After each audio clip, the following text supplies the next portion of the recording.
Sahih Bukhari menyatakan, inna min a'dhamil fira, sungguh yang paling besar fitnah dusta kepada Allah, ayyadya rajul ila abihi. Saya ulangi 1000 kali nggak apa-apa ini. Yang penting dari Sabang sampai Merauke harus paham. Demi mencintai tanah air dan demi tetap waspadanya anak bangsa. Fitnah yang paling besar, dusta yang paling besar adalah mengaku-ngaku selain bapaknya. Pas sekarang fenomena di tengah Nusantara, kelasnya tidak hanya dunia, yang paling berbahaya alam kubur terbawa, betul nggak? Alam kubur terbawa ini ngaku selain bapaknya padahal dia tahu. Strip sekarang polemik nasab, pembelokan nasab ternyata fitnah kelas dunia. Nah ini yang dipinta Abuya. Ayo kita cerdas, kita bahas bersama, kita luruskan bersama, lawan bersama, betul? Gak ada fitnah yang paling besar siapa? Kata baginda Nabi, inna min a'dhamil fira, pendustaan yang terlalu, fitnah yang paling besar pembelokan nasab. Makanya kita doakan seluruh santri, seluruh rakyat, khususnya para tokoh ulama dan masyayikh yang memperjuangkan pembelokan nasab, mudah-mudahan dimudahkan oleh Allah, dapat hidayah oleh Allah demi terjaganya NKRI. Bahaya efek akibat setelah berani pengakuan, berani pembelokan nasab, pembelokan sejarah, bisa khurafat, menyampaikan dengan hal-hal yang di luar nalar kita, bisa menidurkan kita dengan dongeng. Yang paling bahaya, wayuria ainau malam taro, dia menyampaikan mimpi padahal mimpi itu bohong. Loh, bahaya nggak bahaya? Dunia ini kelasnya, kita tidak boleh diam. Jangan dalam sepele, jangan kena pengaruh sultan, jangan pegang Imam Syafi'i kita bil istiqra, berjalannya harus penuh penelitian. Gak usah takut saudaraku, teliti Pak Alawi, teliti para habaib, antek Belanda, kita harus berani demi anak bangsa, betul nggak? Rasul sudah jauh-jauh ngasih tahu kepada kita. Banyak para habaib majelisnya tuh ngibulin mukipin saudara kita dengan cerita, wah saya mimpi baginda Rasul, betul nggak? Nggak aneh ini sudah. Ini hadisnya, pegang Quran hadis, nggak akan sesat selama-lamanya, betul?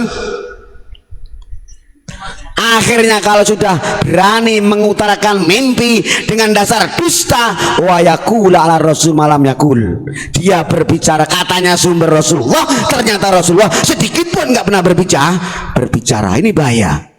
Inilah termasuk fitnah yang kelasnya dunia, yang dibentang Abuya, dalam arti ayo kita jawab bersama, kita luruskan bersama demi nasib anak bangsa. Makanya simpel kalau Abuya menjawab, mereka rame-rame bahas nasab, Abuya cukup nasib anak bangsa ini yang harus dibahas. Berawal dari polemik nasab ini, alhamdulillah. Jadi harus kita sadar, kembali itu sabda Nabi ke Al-Quran. Coba, wattaqu fitnatal la tusibannal ladzina dzalamu minkum khassah wa alamu annallaha azizun hakim. Allah sendiri berfirman dengan tegas, jaga, ayo fitnah kita jaga, karena fitnah itu efeknya tidak hanya khusus mereka yang zalim, tidak. Wattaqu fitnatal la tusibannal ladzina dzalamu minkum khassah. Jadi kalau Balawi, kalau kabaib hanya sebagian tok atau oknum, Allah tetap menyapu habis, betul? Ada sebagian kabaib katanya ini, berarti mereka mereka nggak rela kalau diikut-ikutkan. Enggak. Sekarang sudah jelas, mau oknum atau sebagian sudah ada grand design. Bahkan mereka yang oknum siap di penjara, betul nggak?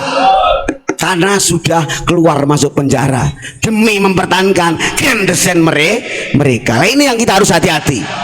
Bahaya. Kita tidak boleh tertipu, kita tidak boleh tutup mata. Mereka yang garap grand design siap jadi oknum, siap jadi korban, siap jadi penjara. Bahaya.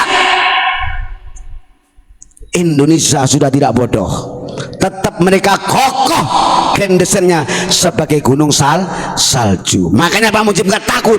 Pokoknya habaib Robito Alawiyah, oknum Pahlawi, sikat habis. Kalau protes berarti nggak bisa membaca ayat wattaqu fitnatal la tusibanna alladziina dzalamu minkum khossah. Satu aja kena, semuanya kena. Kita berangkat Bhinneka Tunggal Ika, kebersamaan. Saudaraku dari Sabang sampai Merauke, bahwa Bhinneka Tunggal Ika, kebersamaan adalah sifat akhlak baginda Rasul Shallallahu Alaihi Wasallam. Contoh, ayo.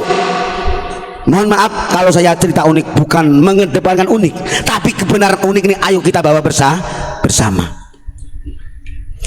Kalau satu aja saudara kita yang dihina, dibilang pesek kayak celengan semar, ini satu aja kita didikan merasa enggak?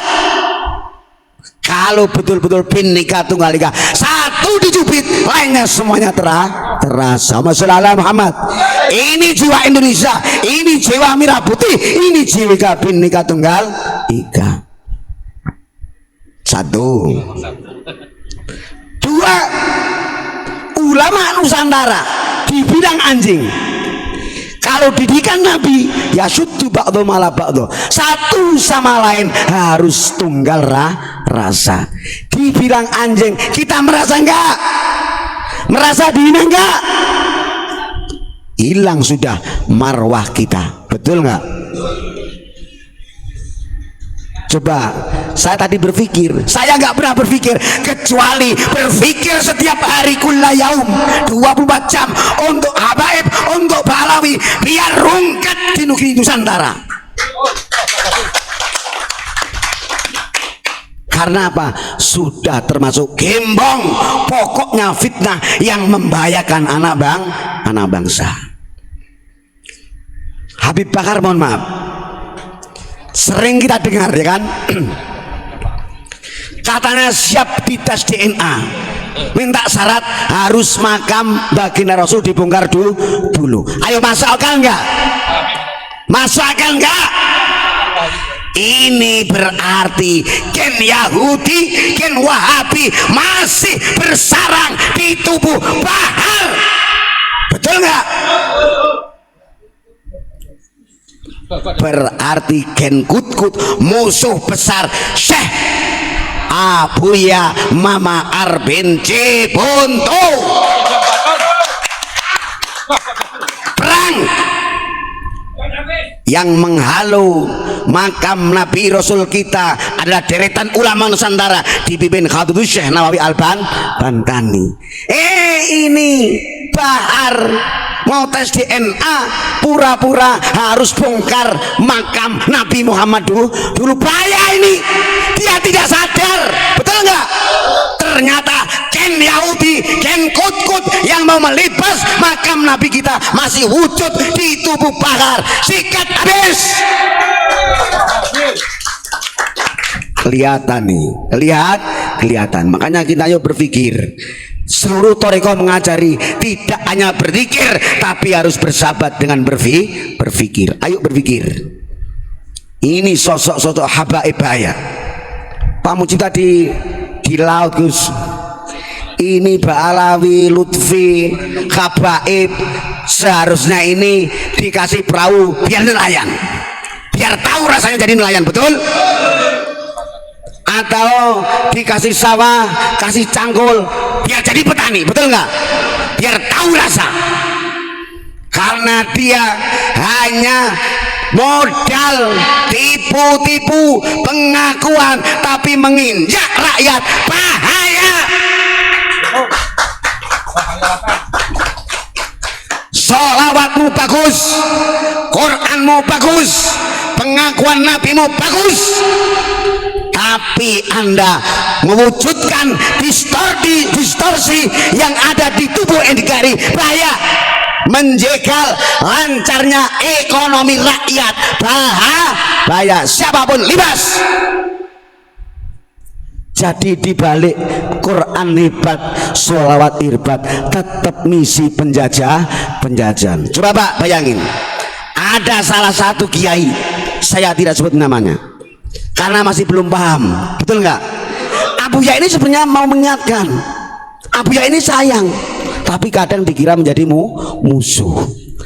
Dia ini kalau sudah kena doktrin para habaib, para ba'alawi yang sudah mengaku durian Nabi, yang namanya minyak wangi ini, kalau disuruh jual minim 500 juta, betul nggak? Banyak ini, sudah rahasia terbuka. Ini apapun dilaksanakan, tetap yang kena musibah, tetap yang kena siapa? Kalau nggak jamaahnya, saudaranya. Yang jelas rakyat, saudara kita dari Sabang sampai Merauke. Nah, ini bahayanya. Tetap misinya penjajah. Makanya belum tahu ya disuruh nelayan, belum tahu disuruh jadi petani. Dianya modal jubahan gotroh, tipu daya durian Nabi, ahlul bait, betul nggak Gus? Sholawat lah, ini maksudnya selama tidak ada distorsi nggak apa-apa. Maksudnya bisa menutup agen-agen ekonomi kita ini yang bahaya. Nggak tahu pondok pesantren, sekolah itu Gus, wali muridnya Gus, nggak tahu siang malam di laut, nggak kenal siang malam di tambak, nggak kenal siang malam menyangkul. Demi apa? Menjaga NKRI. Demi apa? Penerus para nabi, kader ulama. Artinya biar punya ilmu. Lah ini habaib datang melibas satu habaib lebih utama daripada 700 ulama. Bayang nggak? Kamu menginjak rakyat dari Sabang sampai Merauke, walaupun di laut, walaupun di darat, walaupun di kantor, walaupun di pasar, kok injak semuanya. Ekonomi korup dengan dalih ngaku-ngaku durian Nabi. Lawan saudaraku. Masalah Muhammad.